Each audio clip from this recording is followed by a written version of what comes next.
রোহিত শর্মার বদলে ওয়ানডেতে ভারতের অধিনায়ক হয়েছেন শুভমন গিল। সহ অধিনায়কের দায়িত্ব পেয়েছেন শ্রেয়স আইয়ার।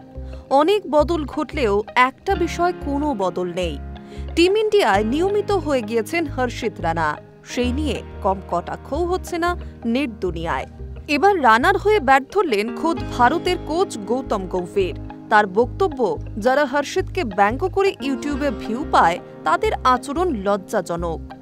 ওয়েস্ট ইন্ডিজের বিরুদ্ধে টেস্ট জয়ের পর গম্ভীর বলছেন, সত্যি কথা বলতে হর্ষিতকে ব্যঙ্গ করা লজ্জাজনক। যদি ইউটিউবে লোক বাড়ানোর জন্য কেউ 23 বছর বয়সী একজনের সমালোচনা করে, সেটা অন্যায়।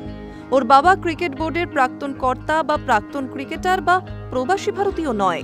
ও নিজের যোগ্যতায় ক্রিকেট খেলছে আর সেটাই করতে থাকবে। কোনো বিশেষ একজনকে লক্ষ্য করে মন্তব্য করা অন্যায়। কারো পারফরমেন্স বিচার করার দায়িত্ব নির্বাচকদের। যদি তুমি একজন 23 বছর বয়সী ক্রিকেটারকে নিয়ে সোশ্যাল মিডিয়ায় সমালোচনা করো, তাহলে তোমার মানসিকতা নিয়ে প্রশ্ন তুলব।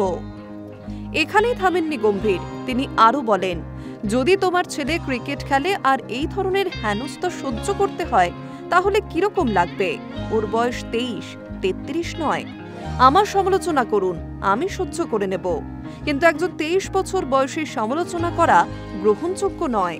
নিজের ইউটিউব চ্যানেল চালানোর জন্য এই ধরনের কাজ করা একেবারেই উচিত নয়। ভারতীয় ক্রিকেটের প্রতি তোমাদের একটা নৈতিক দায়িত্বও থাকা উচিত। বিষয়টা শুধু হর্ষিত বলে নয়, বাকিদের ভবিষ্যৎ নিয়েও বলছি। আসলে গম্ভীরের জবাব কৃষ্ণমাচারি শ্রীকান্তকে উদ্দেশ্য করে। প্রাক্তন বিশ্বজয়ী ক্রিকেটারের চিকি চিকা নামের একটি ইউটিউব চ্যানেল আছে, যেখানে নিজের ছেলে অনিরুদ্ধ শ্রীকান্তের সঙ্গে ক্রিকেট নিয়ে আলোচনা করেন তিনি। সেখানে শ্রীকান্ত বলেছিলেন, দলে একজনের জায়গায় পাকা, সে হলো হর্ষিত রানা। কেউ জানে না কেন ওকে সুযোগ দেওয়া হয়।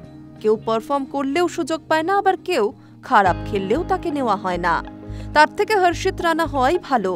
গম্ভীরের ইয়েসম্যান হয়ে থাকলে দলে সুযোগ পাওয়া যায়। High News network.